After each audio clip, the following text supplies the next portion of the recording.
In a shocking move that's rocking the military establishment, President Trump has sacked General Charles Q. Brown Jr., the chairman of the Joint Chiefs of Staff, faster than you can say loyalty test.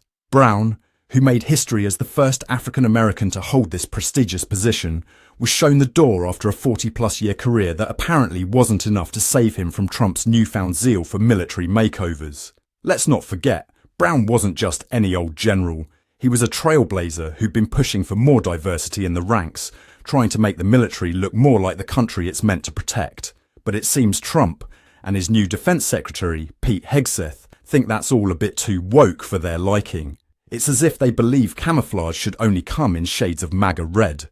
Trump announced this shake-up on his social media platform, Truth Social, in a post that read like a military Mad Libs. He thanked Brown for his over 40 years of service and called him a fine gentleman and an outstanding leader. But then, quicker than you can say you're fired, he's praising his replacement, retired Lieutenant General Dan Caine, as an accomplished pilot, national security expert, successful entrepreneur, and a warfighter with significant interagency and special operations experience. It's like he's trying to tick every box on the how to describe your perfect general checklist. Now, Caine's quite the character. He's known for his role in operations against ISIS, claiming he could defeat them in weeks. Apparently, Trump was so impressed by this that he forgot about the small matter of Caine wearing a MAGA hat despite the ban on political attire in the military. I suppose rules are more like guidelines when you're building an army of yes-men, eh? But here's the kicker, my friends. This isn't just about swapping one general for another. It's part of a broader strategy to reshape the military in Trump's image. Remember that executive order he signed on February 6th? The one about eliminating gender radicalism in the military. It's all part of the same playbook. Trump's America First policy seems to translate to loyalty first in practice. And let's not forget Pete Hegseth, our esteemed Secretary of Defense. He's gone from spouting opinions on Fox News to deciding who leads our armed forces. It's like a reality TV show where the prize is control of the world's most powerful military. Coming soon to Fox, America's next top general. But wait, there's more. In an unprecedented move, Trump's not just sacking Brown. He's also shown Admiral Lisa Franchetti, the Navy's top admiral, the gangplank. It's like he's playing military musical chairs, but instead of music stopping, it's careers. Meanwhile, the streets are filled with protesters who aren't too chuffed about Trump's second term. It's like a powder keg out there, and Trump's busy playing with matches.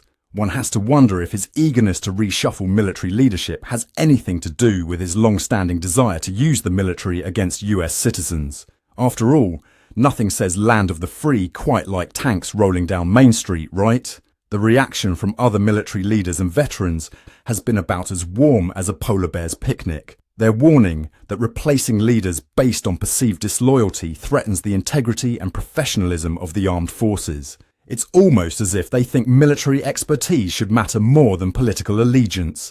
How quaint. And let's not forget the potential consequences of this military politicization. It's not just about who gets to wear the fanciest hat. This could affect military operations, morale, and international perceptions of the US military. Our allies must be thrilled to see the world's most powerful military being treated like a political football. There are also some pesky legal and constitutional implications to consider. Turns out, there might be some limits to the president's power to reshape military leadership. Who knew? Certainly not Trump, it seems. Now, if you're as gobsmacked as I am by this turn of events, give this video a like and share your thoughts in the comments below. Because, my friends, we're witnessing history unfold, and it's looking about as stable as a Jenga tower in an earthquake. In the grand scheme of things, this military shake-up is more than just a game of musical chairs with really expensive uniforms.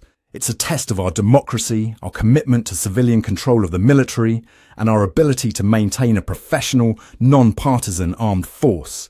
The stakes couldn't be higher unless we were playing strip poker with nuclear launch codes. So, as we watch Trump build his army of yes-men faster than you can say court-martial, one has to wonder, is this what they meant by support our troops? Because from where I'm sitting, it looks less like support and more like a hostile takeover. Stay with us for ongoing coverage. I'm Ron de Parmesan, and this has been another Newscat special report. Meow Velus.